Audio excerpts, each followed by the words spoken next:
Eu ainda não estou com ele aparecendo para mim, Teddy.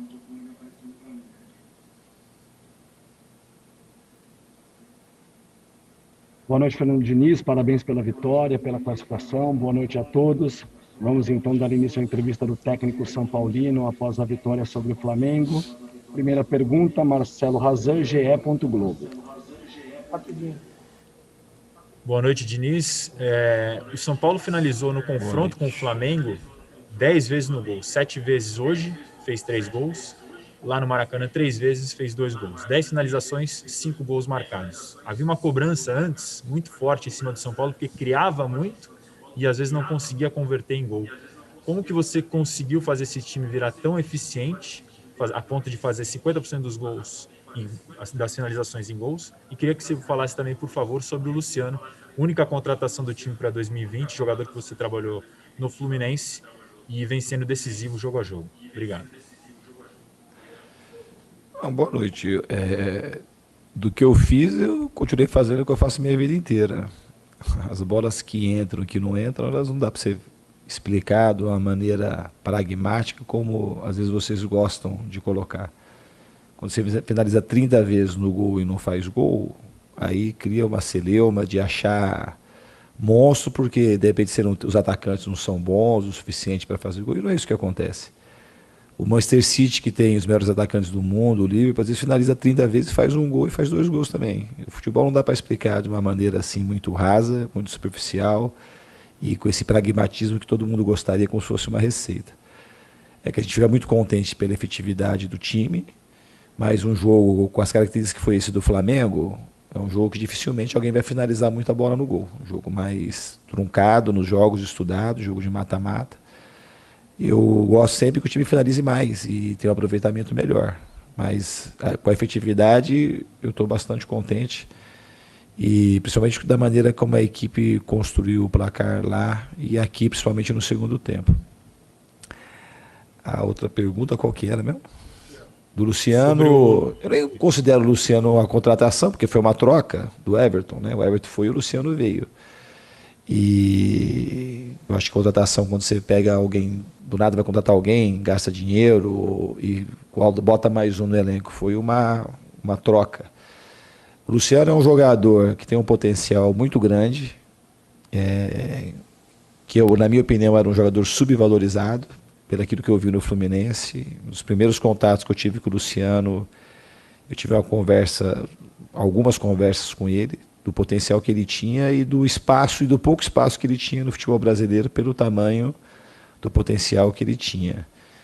E no Fluminense ele conseguiu corresponder, e hoje no São Paulo, de uma maneira muito intensa, muito forte, está ganhando, acho que, o espaço que ele merece pelo profissional que ele é, pelo carisma que ele tem e pela maneira que ele se dedica e trabalha. É um cara que sempre está trabalhando também. Dificilmente o Luciano se encosta em departamento médico. Eu não lembro do Luciano em departamento médico nem para ficar se recuperando desde a época do Fluminense. Ele ficou 1 ou 2 dias aqui no São Paulo por conta de uma porrada que ele tomou no jogo do Palmeiras. Mas é um jogador que trabalha muito e merece muito esse momento que ele está vivendo. Drago, Rádio Transamérica, sua pergunta, por favor. Tudo bem, Diniz? Boa noite. O Daniel tem sido cada vez mais fundamental no desenvolvimento coletivo do São Paulo. Mas eu queria que você falasse, além daquilo que o Daniel pode entregar com a bola nos pés, que é uma coisa visível, eu queria que você falasse um pouquinho além disso. Daniel é um cara com uma bagagem futebolística muito grande, é um cara que passou por experiências que poucos jogadores passaram. E eu queria que você falasse um pouquinho sobre a importância dele no desenvolvimento da ideia de jogo aplicada por você. Ele sempre foi um cara que publicamente pedia insistência. Então eu quero saber o quanto ele tem sido importante no desenvolvimento da ideia de jogo aplicada por você e o quanto ele também tem agregado bastante à sua carreira, porque eu imagino que todos vocês procuram absorver aquilo que ele pode entregar ao São Paulo além do jogo, além daquilo que ele faz com a bola nos pés sem vaidade nenhuma, Diniz. Falar do Daniel para mim é um prazer muito grande, sempre. É um presente poder trabalhar com o Daniel, uma alegria, um privilégio. E eu falo isso hoje e falo isso quando muita gente que eu via na entrevista coletiva ficava falando, e muitos de vocês cobrando que o Daniel não podia dobrar jogo, porque era um jogador que tinha determinada idade, então eu estava sentindo. E agora está provado que não tem absolutamente nada a ver os argumentos que a gente usa, às vezes argumentos genéricos, e não enxerga jogadores específicos. O Daniel não se enquadra nessa lógica comum de que ele tem 38 anos, 37 anos e precisa ser poupado. Ele nunca quis ser poupado, eu repito para vocês, ele nunca tirei ele de treino. Não é de jogo, de treino. E ele começa antes e termina depois. E vou falar assim, vou ser redundante, né? Falar do Daniel, eu já falei isso outras vezes, é um cara que agrega muito para o São Paulo. O São Paulo acho que nem sabia o tamanho do jogador que tinha contratado, porque o Daniel ele é uma pessoa especial, ele não é um jogador especial. Ele joga como ele vive, ele joga com coragem, ele joga com prazer, ele joga com intensidade, ele vive dessa mesma forma. E é um jogador muito solidário, um jogador coletivo e vive de maneira coletiva. Vive tentando ajudar os outros, todos no São Paulo, desde os mais velhos, os mais jovens. Então ele soma demais. E ele está jogando aquilo que ele sabe, o time também está correspondendo cada vez mais aquilo que o time pode ser. E para mim é super natural aquilo que está acontecendo com o Daniel, porque ele é um jogador muito grande e nos ajuda sobremaneira, desde sempre. Mesmo nos momentos difíceis, que estava recebendo algumas críticas, ele é fundamental, ele foi fundamental mesmo naqueles momentos, que ele traz muita personalidade para o time, ele melhora os outros jogadores do lado, ele preocupa o adversário, então ele é um jogador muito grande. Eduardo Afonso, ESPN Brasil.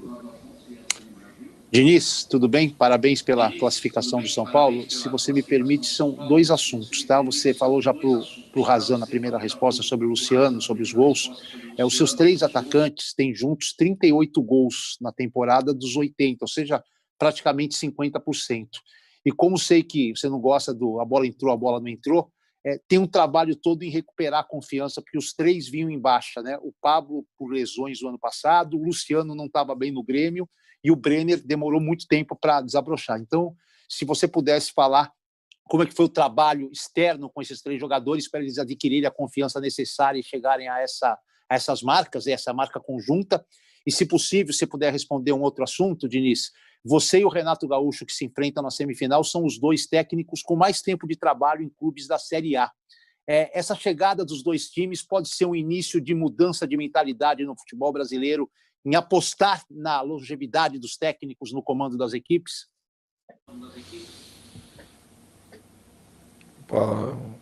Edu, eu acho que essa pergunta, pela sensibilidade que vocês têm, o tempo que vocês estão aí, vocês saberiam responder melhor que eu. Mas eu, por enquanto, eu não acho que vai mudar. O Renato não está lá porque ele foi longevo, ele está lá porque, do nada, porque ele chegou lá e já ganhou a Copa do Brasil. Aí no outono ganhou a Libertadores. E aí chegou na semifinal da Libertadores. Aí ganhou, acho que todos os campeonatos gaúchos que ele disputou e chega na frente no Brasileiro. Então, assim, aqui no São Paulo, eu acho que é um exemplo mais prático e mais assertivo do que o do Grêmio. Porque aqui a gente já teve, nesse meu ano e pouco aqui, muitos momentos de pressão. Já cheguei com pressão e foi pressão, pressão, pressão. E a gente teve uma diretoria, aí eu falo diretoria, principalmente 4 personagens principais, o Leco, Raí, Pássaro e o Chapecó, que viram que tinha sentido a gente ficar cada vez mais junto, mais forte e trabalhar cada vez mais para que as coisas acontecessem. Então, o São Paulo acho que é um exemplo de que quando você tem alguma coisa que você acredita que vale a pena, você tem que apostar e sofrer em determinados momentos pressões e não ficar mudando, porque não tem sentido. Eu não sou favorável que tem que ficar todo mundo muito tempo. Eu acho que tem no futebol, tem que saber escolher bem. A escolha acho que é o principal e depois você dá algum tipo de suporte, de garantia de que você vai ter um tempo pelo menos razoável de trabalho para que aquilo possa acontecer. Porque não existe milagres no futebol. Precisa trabalho, precisa recuperação de jogador. Já entrando na sua outra pergunta, dos 3 jogadores, não tem mágica. E também não é certeza de que você vai conseguir recuperar e ajudar. O que eu faço é tentar e trabalhar muito. Eu trabalho bastante e tento muito. Talvez uma característica muito positiva que eu tenho é eu não sou fácil de desistir. E de jogador eu sou um cara muito insistente.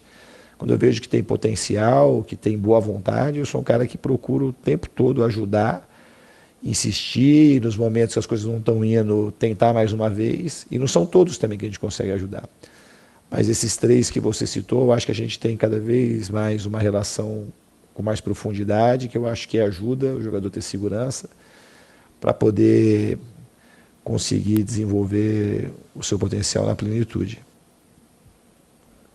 Paulo do Vale, Rádio Bandeirantes.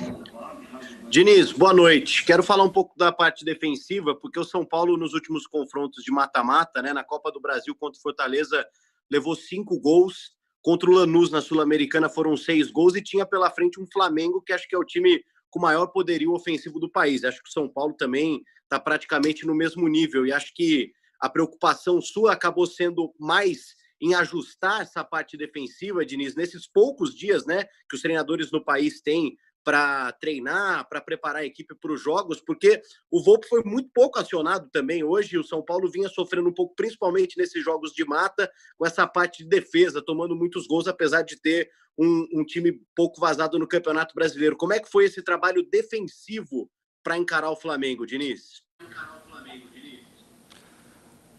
Não teve nada específico. As bolas entram em determinados jogos, não é porque você deixa de trabalhar, porque elas entram às vezes. Eu já teve muitos jogos aí do Campeonato Brasileiro que o Curitiba, por exemplo, teve muito menos chance que o Flamengo e fez um gol lá. Foi uma bola no gol de falta. O Inter, mesma coisa. Foi uma finalização e foi o gol. O Santos também teve pouquíssimas e fizeram 2 gols. Então a gente não tem nenhuma mágica, nenhuma magia, nenhuma coisa muito diferente. Com o Flamengo, a gente foi ajustando algumas coisas, tanto no ataque quanto na defesa, para a gente poder vencer a partida. Mas não teve nada específico contra o Flamengo. O que a gente tem que ter muita atenção quando joga contra um time desse é que tem jogadores que podem decidir o jogo a qualquer momento. Pelo menos 5, muito diferentes, mas aqueles que entram, que vêm do banco. Então, os jogadores já têm esse tipo de estado vigilante quando vai jogar contra o Flamengo, e a gente, na parte tática, também tem que fazer um outro ajuste, mas dentro daquilo que a gente já faz. E de fato, hoje o time marcou muito bem. Acho que o ponto central, a gente teve até um pouco de dificuldade para jogar no primeiro tempo, e a defesa conseguiu corresponder de uma maneira muito positiva. E o time sabe marcar bem. A gente já teve outras jornadas aqui contra a LDU, é um jogo muito marcante, que a gente jogou praticamente 100 minutos sem o Volpi encostar na bola também. Então o time sabe marcar e às vezes é circunstancial. Às vezes você toma 2, 3 gols, que nem contra o Fortaleza, a gente sofreu muito na bola parada, naquele confronto. Mas hoje na parte defensiva a gente fez uma partida quase que impecável. Guilherme Pradella, Rádio CBN. Tudo bom, Diniz? Boa noite. Eu queria que você falasse, primeiramente, sobre a semifinal da Copa do Brasil. Isso acontece no final de dezembro, né? Então, é um bom tempo que o São Paulo vai ter só jogando o Campeonato Brasileiro. O que significa isso para o planejamento do São Paulo, ter só uma competição para pensar e para se preparar para um jogo contra o Grêmio? E também queria que você falasse, Diniz, com relação à estratégia que você utilizou para o jogo de hoje. Às vezes a gente cai na cilada de achar de que o time tem que sempre jogar do mesmo jeito os 90 minutos, mas a gente viu no primeiro tempo o São Paulo se defendendo, tentando um pouco mais a bola longa, e no segundo tempo pressionando desde o início, e aparentemente me parecia até uma estratégia, imaginando que o Flamengo ia vir para cima com tudo. Eu queria que você falasse sobre o teu plano de jogo antes da partida, o que você pensava e o que deu certo, e esse tempo que você vai ter só com uma competição até as semifinais. Então, da competição não muda muita coisa, porque a gente vai ter jogo de quarta e domingo, a gente tem que pensar no brasileiro, a gente está nas duas frentes, a gente tem chance nas duas competições. A gente agora tem que pensar no Campeonato Brasileiro, porque é ele que tem pela frente. Quando chegar mais próximo ao jogo do Grêmio, a gente vai ver se precisa fazer algum tipo de ajuste, como a gente fez nesse jogo do Fortaleza, que a gente poupou 5 jogadores.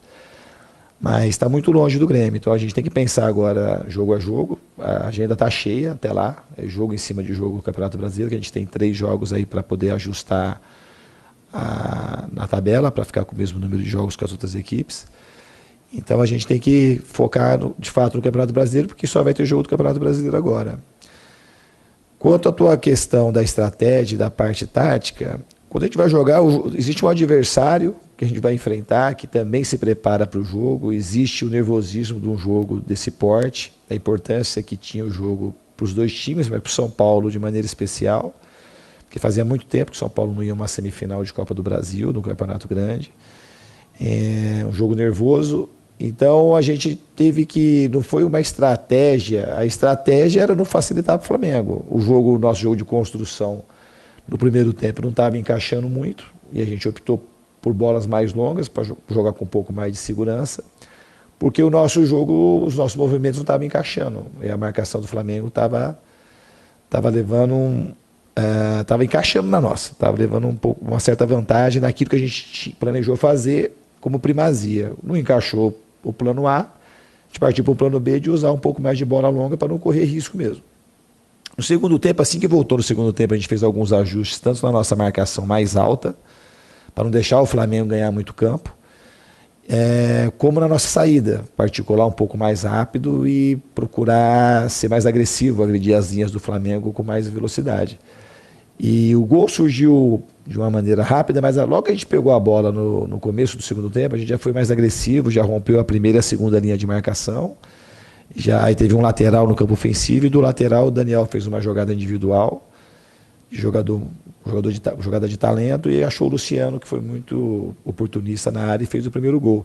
E o primeiro gol acabou também nos ajudando muito, soltar mais nosso jogo e encaixar a pressão mais alta, que era o que a gente queria, sempre que desse. E quando teve que baixar as linhas também, soube se defender bem, de maneira muito positiva no jogo de hoje.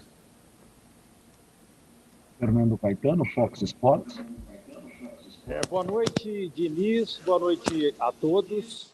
Parabéns pela vitória e pela classificação, Diniz.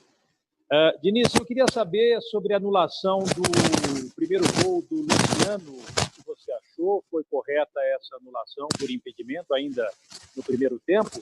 E uma segunda questão com relação à importância das categorias de base, porque hoje no São Paulo, o time titular, a gente nota que metade vem ali de Cotia, são revelações das categorias de base, enfim. A importância de ter uma base forte, né? Já que é tão caro contratar, né? Você falava há pouco do Luciano, que veio numa troca, né, com o Grêmio, enfim, é tão caro contratar e o São Paulo tem aproveitado bem as categorias de base. Parabéns, Diniz. Aproveitar. Quase todo time grande no Brasil tem bons jogadores na base, porque eles estão sempre disputando, chegando nas finais dos campeonatos das categorias menores. E aqui no São Paulo é um lugar muito rico nesse sentido. A gente tem uma geração aí que a gente consegue aproveitar bem. E eu sou um treinador que gosto, de maneira especial, de olhar e sempre dar oportunidade quando é possível. E eu também não dou oportunidade só porque eu quero dar, porque tem que ter jogadores que correspondam. Tem determinados momentos que você não consegue botar os jogadores. Aqui no começo do ano mesmo, a gente tinha muito jogador no elenco, mas poucos estavam jogando como titular. Então os jogadores precisam de tempo para ir amadurecendo. E eu gosto de subir jogadores das categorias de base para eu prepará-los, para eu ajudá-los, para depois eles ajudarem a equipe. Acho que um erro que a gente tem é pegar um jogador que se destaca na base e imediatamente colocá-lo para resolver o problema do time. Eu acho que é um ou outro que consegue subir nessa situação, que está sobrando muito e encaixa de maneira imediata. A grande maioria precisa de um tempo, de um bom acolhimento, para se sentir à vontade, se preparar, para depois sim ajudar a equipe. No São Paulo acho que aconteceu muito isso. Diego, Sara, o próprio Luan, que ficou um tempo sem jogar, todos esses jogadores foram amadurecendo e hoje eles conseguem corresponder de maneira muito boa aquilo que o São Paulo precisa. Então a gente tem esse privilégio de ter uma base de Cotia que trabalha bem e os jogadores conseguindo fazer essa transição e ajudar muito o São Paulo em todas as competições. Lima, Rádio Energia 97. Diniz, boa noite. Falando um pouquinho de pressão externa, né? A gente sabe que no São Paulo a pressão é muito grande pela falta de títulos. e a cobrança constante por resultados, principalmente em mata-matas, né? Ganhar de um adversário grande, um grande rival como é o Flamengo, você acha que tira um peso das costas, pelo menos a curto prazo, pensando aí nesse mês que o São Paulo terá até os jogos semifinais contra o Grêmio na Copa do Brasil, você terá mais tranquilidade para trabalhar pensando só no brasileiro? Qual o tamanho do peso que tira de você uma classificação no mata-mata contra um rival como esse?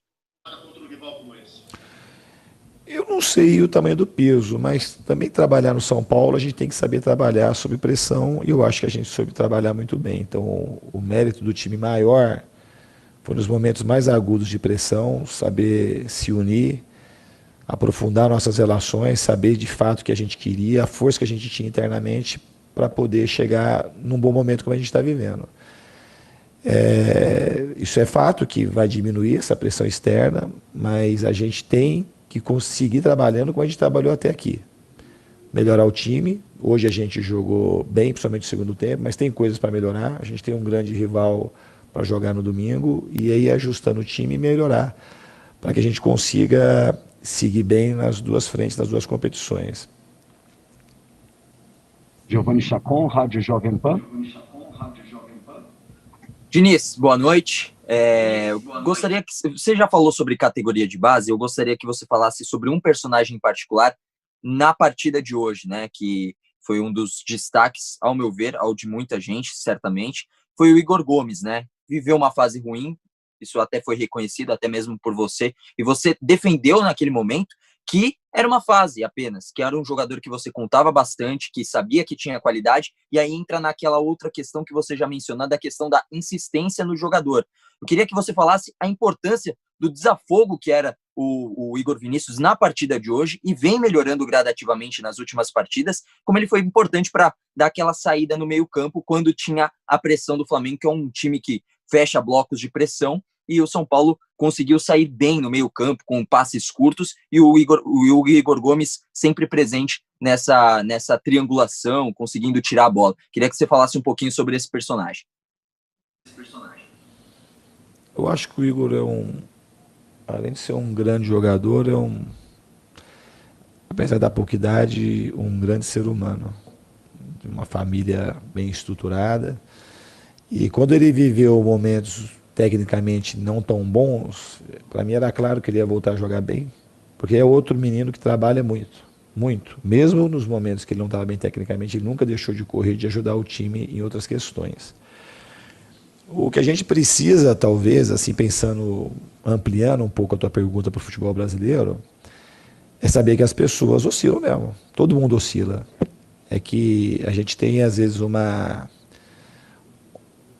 desejo de que as pessoas não sejam humanas, que a gente quer valorizar só quem acerta o tempo todo, e ninguém acerta o tempo todo. E a gente, quando oscila, a gente tem que saber que é uma pessoa que oscila, e ela não deixa de ser boa quando ela está oscilando para baixo. E é assim que a gente perde muito jogador aqui no Brasil, porque a pressão ela é muito grande, ela chega a ser cruel, e a gente espera que meninos de 18, 19, 20, 21 anos vão conseguir responder sozinho, bem, a momentos que recebem pressões exageradas.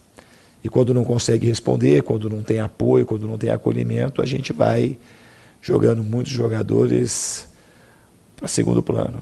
Eu falo isso constantemente, que eu acho que uma das coisas que a gente tem que mudar no futebol brasileiro é isso, é saber reconhecer que as pessoas vivem momentos ruins, todo mundo vive, e se a gente não souber olhar que determinado jogador ou treinador passa por um momento ruim e querer taxar de que parece que ele vai ser ruim para sempre, a gente vai continuar patinando aqui no Brasil. Paulo Fernandes, Portal UOL. Boa noite, Diniz. Parabéns pela vitória mais uma vez, parabéns pela classificação na Copa do Brasil. E, Diniz, na verdade eu queria fazer duas perguntas.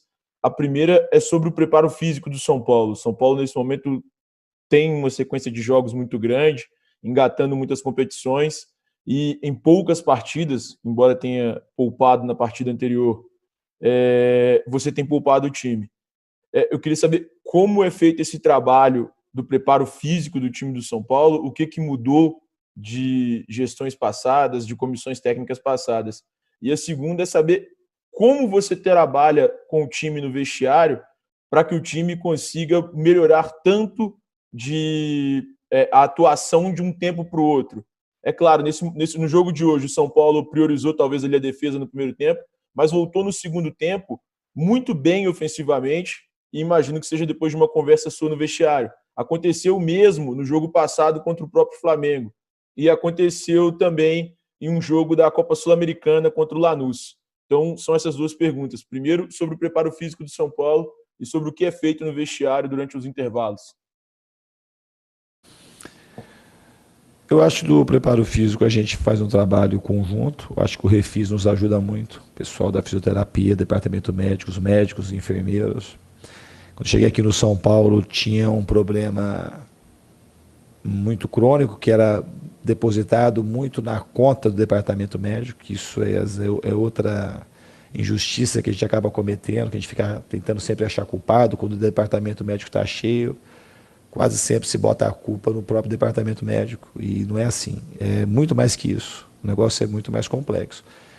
Eu acho que a gente trabalha aqui no São Paulo, desde quando eu cheguei, de uma maneira muito integrada, respeitando os departamentos e principalmente respeitando os jogadores e promovendo saúde, em vez de ficar curando doença.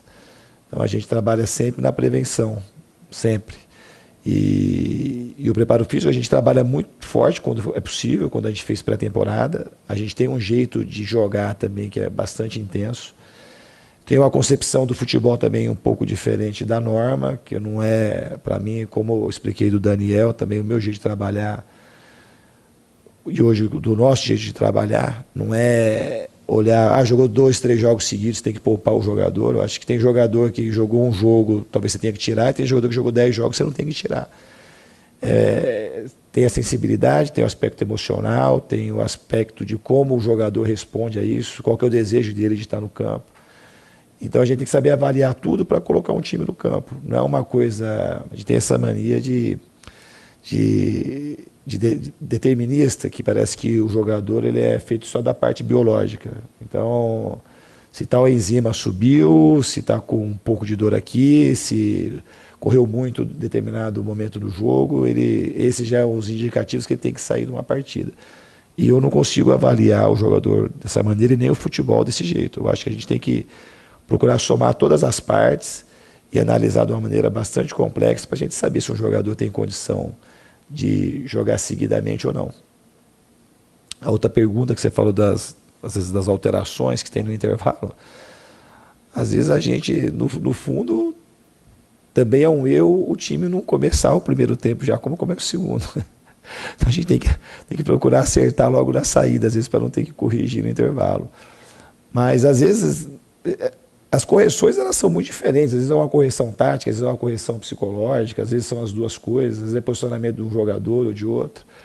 Mas eu repito, o plano de hoje não era para a gente jogar da maneira que a gente jogou o primeiro tempo. A gente jogou porque o time soube se adaptar, que o nosso plano de jogo não estava encaixando da maneira que a gente queria e tinha algumas coisas que não dava para corrigir falando no jogo. Então, assim, eu deixei o time acomodar daquela maneira que estava seguro, e no segundo tempo a gente conseguiu fazer alguns ajustes e provocar o time no sentido de fazer mais aquilo que a gente tinha condição de fazer em termos de ataque. Então o time voltou diferente por conta dessas coisas. Eu acho que teve um ajuste tático no jogo de hoje e teve uma postura muito mais agressiva dos jogadores também. Marcelo Rosenberg, TV Bandeirantes. Oi, Diniz, tudo bem? Boa noite. Boa noite a todos que estão na coletiva. A pergunta poderia até ser oportunista depois de uma vitória como essa, mas é evidente que não é o caso, né? Você sempre elogiou muito os jogadores do São Paulo, mesmo em momentos em que as vitórias não vinham, que os resultados não eram tão satisfatórios, e mesmo em vitórias em meio de campeonato, eu sempre ouvia você elogiando os jogadores do São Paulo. Até em cima disso eu te pergunto, esse momento é o melhor momento do São Paulo desde que você assumiu o comando da equipe no ano passado? O São Paulo está jogando realmente o melhor que você poderia extrair do grupo nesse momento? Um abraço e uma boa noite para você. Boa noite, obrigado pela pergunta. Os jogadores são os mesmos, eles foram defendidos porque eles merecem ser defendidos. E a visão que eu tenho do futebol, às vezes, é uma visão muito antagônica daquelas críticas que vêm quando resultados ruins aparecem. Então, são os mesmos jogadores. Eles estão sendo elogiados hoje porque eles são bons. E quando eles jogaram mal, ou o time jogou mal em determinados jogos, eles não eram ruins. Eles sempre foram bons. Tem jogo que você não consegue jogar bem. E quanto ao momento do São Paulo, eu acho que a gente está caminhando por um grande momento. A gente está sempre melhorando as relações. Eu acho que o time soube... A característica talvez principal do time foi saber, nos momentos agudos que a gente teve de muita pressão, se unir cada vez mais e tirar o melhor de cada um e não o pior, como a norma sugeriria. O normal era o time se destroçar, a gente se despedaçar e mudar tudo e ser aquela rotina que tem aqui no futebol brasileiro, de quando o momento ruim aparece, às vezes tem pressões muito oportunistas e aquilo vai crescendo, e só que no São Paulo aconteceu meio que o contrário, a gente conseguiu criar laços mais fortes com a pressão que vinha de fora. Então, o time hoje ele responde bem no campo por conta daquilo que soube passar junto, principalmente nos momentos ruins. Nos momentos ruins a gente soube ficar um time mais coeso, um time mais forte, um time que se gosta mais, jogadores gostando cada vez mais um do outro, de conviver, e sabedores que a gente tem que fazer sempre o nosso melhor, que a gente não tem que se acovardar quando as pressões vêm de fora, a gente tem que saber trabalhar internamente, porque no fundo, só a gente sabe o que é trabalhar no São Paulo, só quem está lá dentro. Quem está de fora tem uma parte e, confesso a vocês que vocês desconhecem a maior parte. Então a gente teve a inteligência e também a coragem de ficar com a maior parte, de trabalhar as coisas importantes e de ir melhorando o time. Priscila Finorenzi, Esporte Interativo. Boa noite, Diniz. Muito por conta da seca de títulos do São Paulo, né? Isso faz com que o próximo elenco que ganhar um título entre praticamente na história, né? Dê fim nessa situação complicada que o São Paulo vive há alguns anos sem levantar uma taça. Eu queria, por favor, saber de você, como atual treinador do São Paulo, como que você está com o momento do seu time? Você está ansioso, enfim, e como trabalhar mentalmente, tanto você como o elenco do São Paulo, para não deixar essa euforia, por exemplo, de torcedor entrar no vestiário, né? E se me permite uma segunda pergunta, eu queria que você comentasse sobre o momento com a torcida do São Paulo, né? Hoje eles fizeram uma festa, cantaram o seu nome, enfim. Quanto que faz diferença trabalhar num time quando você vê que esses dois setores tão importantes, né? Torcida e elenco, estão numa mesma sintonia, né? Encontram um equilíbrio na relação entre os dois. Esse é um momento muito especial. Todo mundo quer ter o nome gritado de maneira positiva pela torcida. Isso aí é um desejo de todo treinador, mexe com a gente muito positivamente. Quando a gente teve os momentos de crítica, eu também sempre soube respeitar o torcedor, porque o torcedor ele está ali para torcer. A gente que tem que trabalhar para entregar aquilo que ele quer. A gente tem que fazer isso.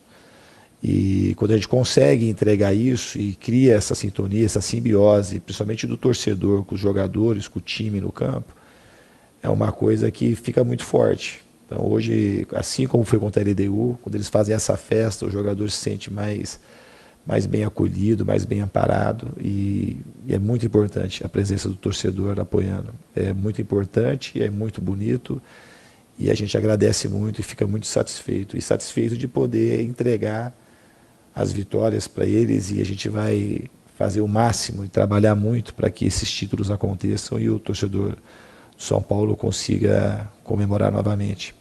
Outra pergunta eu esqueci. Na outra pergunta eu falei que quem ganhar automaticamente pode entrar na história do clube, né? Porque vai levantar uma taça depois de uma seca muito grande. Eu queria que você falasse como é que você está, se você está ansioso e como proteger o elenco para não deixar essa euforia entrar dentro do clube e acabar atrapalhando de certa maneira, né? Eu acho que no São Paulo a gente teve muitos momentos difíceis que faz o time ganhar maturidade suficiente para saber que a gente só tem uma coisa para fazer, que é trabalhar. Trabalhar cada vez mais forte, cada vez com mais profundidade, cada vez com mais união, cada vez com mais irmandade para a gente conseguir os nossos objetivos. O que a gente tem que fazer é isso, trabalhar muito até o final. Marcelo Bassérgio, Gazeta. Boa noite, Fernando Diniz. Parabéns pela classificação.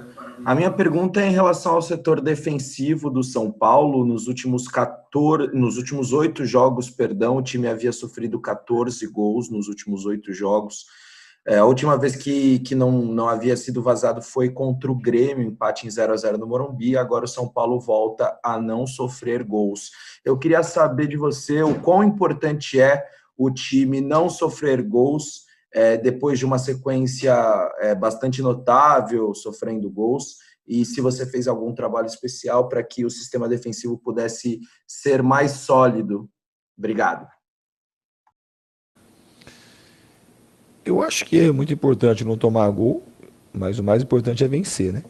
Então, se a gente tomar 3 gols e fizer 2, se a gente ganhar os jogos de 6-5 e ser campeão, tá ótimo. Acho até mais legal do que ganhar de 1-0. Mais festa, não que a gente queira tomar 5 gols. Então, hoje a gente ficou muito feliz por conta que não tomou gol. A gente trabalha para não tomar gol. E teve jogos, já citei algumas vezes, muito peculiares, que foi uma bola no nosso gol e a gente acabou tomando gol. Ou vai poucas bolas, assim. Então, o sistema que defende bem não é o sistema só que não toma gol. É o sistema que oportuniza poucas chances para o adversário. Então, nesse sentido, eu acho que o São Paulo oferece poucas chances para o adversário. O Volpi trabalha pouco quase todas as partidas. Uma ou outra que ele tem que fazer alguma defesa e faz, porque a gente tem um dos melhores goleiros do Brasil. E também quando você fala de sistema defensivo, a gente tem que entender cada vez mais claramente que o sistema defensivo são os 11 jogadores. Não é a dupla de zaga e mais o goleiro, ou a linha de 4 e mais o goleiro. O sistema defensivo hoje, quando a gente marcou, teve hora que a gente marcou lá com os 10 caras em 10 metros do campo. Se o Brenner e o Luciano não ajudam na marcação, o Sara, o Igor Gomes, a gente tem um sistema defensivo ruim, que vai possibilitar muitas chances para o adversário. Então, o sistema defensivo como falha, muitas das vezes nem tem a ver com a última linha lá, ou com o goleiro, que quase sempre são os mais cobrados. Chegamos então à entrevista coletiva do técnico Fernando Diniz. Obrigado a todos pela presença, uma boa noite. Felipe, obrigado.